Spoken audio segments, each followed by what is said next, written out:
Bueno, pues vamos a ver en un ratito la aplicación de campos globales de vectores en Cascade en Unreal. Para ello he definido un espacio de trabajo, de simulación, de 5 metros por 1 metro por 1 metro. Para tener una referencia he dibujado 3 cubitos. Los cubitos tienen 1 metro por 1 metro por 1 metro. Y están separados 1 metro, con lo que a fin de cuentas las distancias son 1, 2, 3, 4 y 5 metros en el eje X, 1 metro en el eje Y y 1 metro en el eje vertical Z. Bueno, pues en este espacio lo que voy a hacer es incorporar un campo de vectores como si fuera un campo global. Los campos de vectores los puedo importar en Unreal si genero ficheros FGA. El fichero FGA es un fichero ASCII muy sencillito que lo que hace es describir el ámbito de aplicación de los vectores y el número de celdas en los que divido cada eje del espacio de cálculo. Estos ficheros tienen un aspecto, como digo, muy sencillo y pueden obtenerse o bien de un modelo fluido dinámico como Fluent o OpenFOAM o bien escribirlos directamente. La primera línea nos dice el número de divisiones que tenemos en cada eje. En el eje X 5 divisiones, en el Y 1 y en la Z 1. En este caso, por tanto, tenemos 5 por 1 por 1, 5 vectores.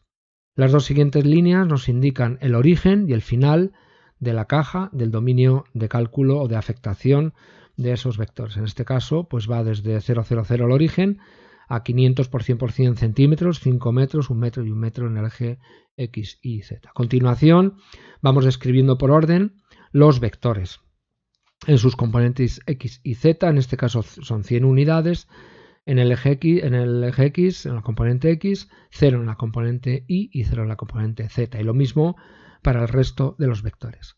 Dado que tenemos un espacio que abarca 5 metros en el eje X y tenemos 5 espacios, cada espacio estará separado precisamente 1 metro. O sea, tendremos un vector en la posición 0, 0, 0, el siguiente estará en la posición 100, 0, 0 y así. Bien, estos ficheros FGA los puede leer directamente Unreal, se pueden importar directamente como, ya digo, campos de vectores. Estos campos de vectores se arrastran al espacio de simulación, al escenario, y quedan representados en este caso por estas líneas. Las líneas serían los vectores y aquí vemos que efectivamente son vectores que están separados exactamente 1 metro y que además corresponden a 100 unidades. Esas 100 unidades depende de la interpretación que hagamos de los vectores. Si son velocidades serán centímetros por segundo y si son fuerzas serán kilodinas, es decir, kilogramos por centímetro por segundo a la menos 2. Para decidir si este campo de vectores es interpretado como una velocidad o como una fuerza, vamos a sus detalles y en los detalles nos fijamos en la tensión o tightness. Si tightness es 0, se interpreta como una fuerza, si tightness es 1, se interpreta como una velocidad y cualquier valor intermedio sería una mezcla de los dos, cuya interpretación física yo todavía no conozco. Bien, pues con este campo de vectores, en esta zona de influencia del campo de vectores, en este caso como hemos puesto 0, se interpretará como fuerzas, vamos a incorporar o vamos a definir también un sistema de partículas. El sistema de partículas, el único cuidado que tenemos que tener es que su caja de cálculo o su bounding box o sus límites sean tales que todos los campos de vectores globales que utilicemos queden dentro de esos límites para que los cálculos sobre las partículas se hagan efectivos. Para ello, pues vamos al sistema de partículas, pinchamos botón derecho en los detalles y aquí tenemos en límites los límites relativos de la caja de cálculo de las partículas. Y he fijado en el eje X he sido generoso, he puesto 100 metros, que son 10.000 centímetros, en el eje Y 1 metro y en el eje Z vertical 5 metros. Bien, pues tenemos un primer emisor en el sistema de partículas, en el cual lo único que nos tenemos que preocupar es de incorporar un módulo de lectura o de muestreo de los campos de vectores globales. La velocidad inicial obviamente la he puesto a 0 y estos campos de vectores globales, en este caso, los interpreto también como fuerzas, poniendo la tensión o tightness a 0.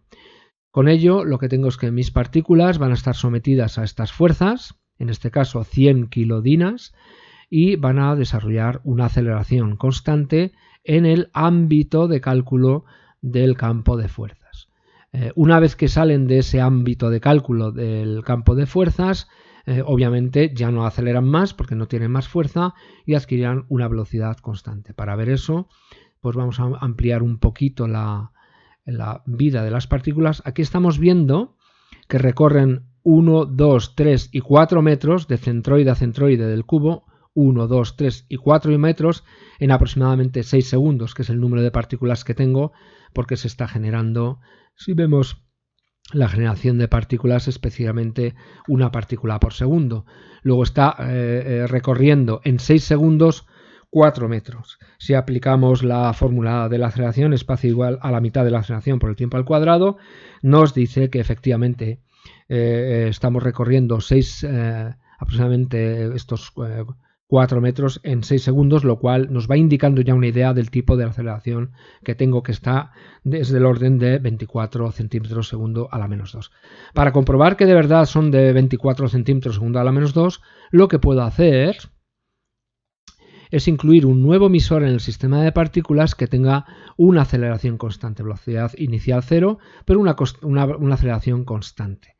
Como yo voy sospechando por esos cálculos que he visto que está entre 23 y 25, he puesto varios valores, en particular 24, y superpongo ese emisor al que he generado anteriormente. Y puedo comprobar que efectivamente las partículas de ambos emisores siguen un movimiento exactamente igual, es decir, una aceleración de 24 centímetros segundo a la menos 2.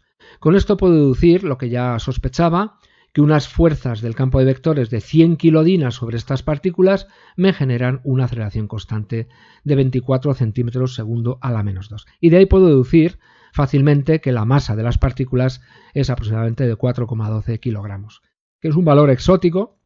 Podría haber sido de 1 kilogramo, pues no, son de 4,12 kilogramos.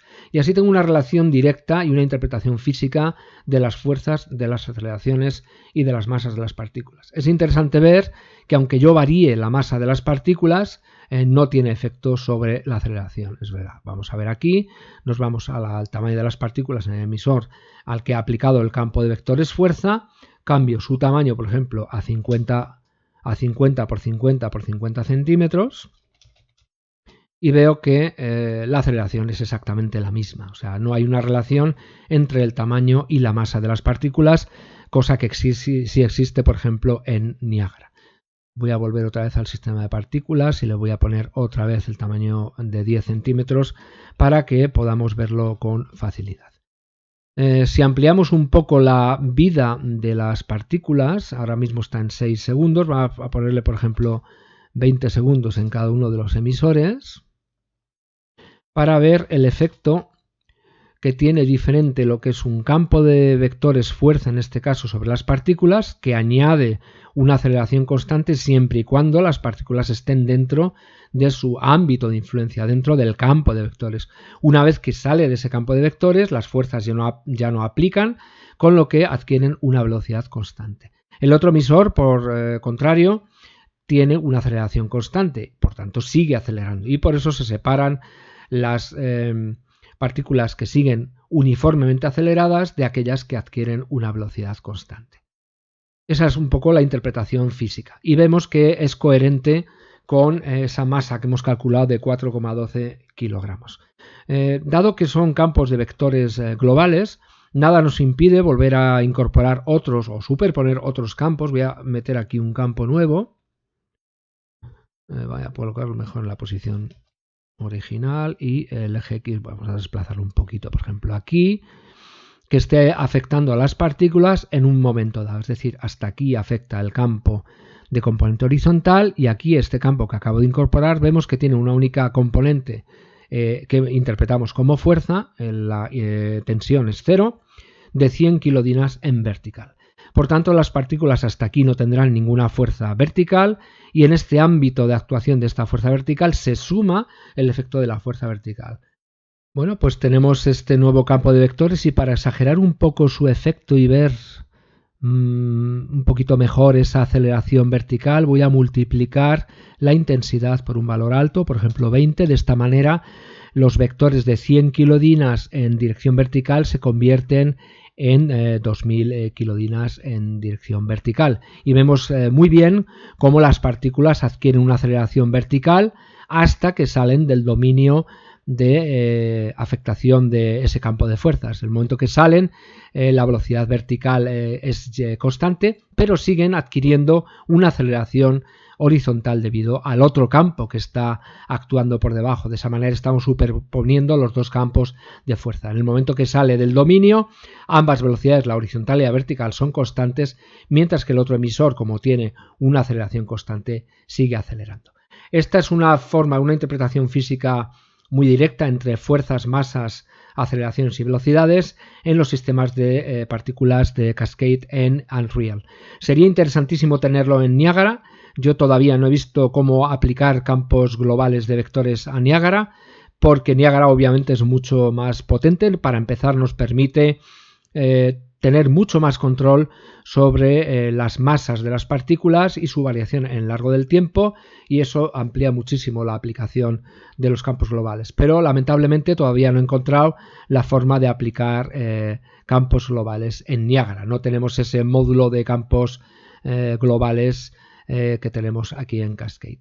Es interesantísimo, como digo, aplicar este tipo de apilamiento o acoplamiento de campos de vectores para simulaciones fluidodinámicas que necesitan de una malla, una división del espacio regular no uniforme. Es decir, el estudio de la variación de la velocidad cerca de la superficie de objetos pues sigue un gradiente de velocidades muy grande, hay una variación muy grande de las velocidades y requiere que cortemos o segmentemos el espacio más fino cercano a las superficies para recoger esa variación, no siendo tan necesario cuando estamos ya fuera de esa capa límite. De esta manera podemos acoplar varios campos de vectores correspondientes a cada una de esas capas que estamos considerando en el estudio del movimiento de fluidos en la capa límite.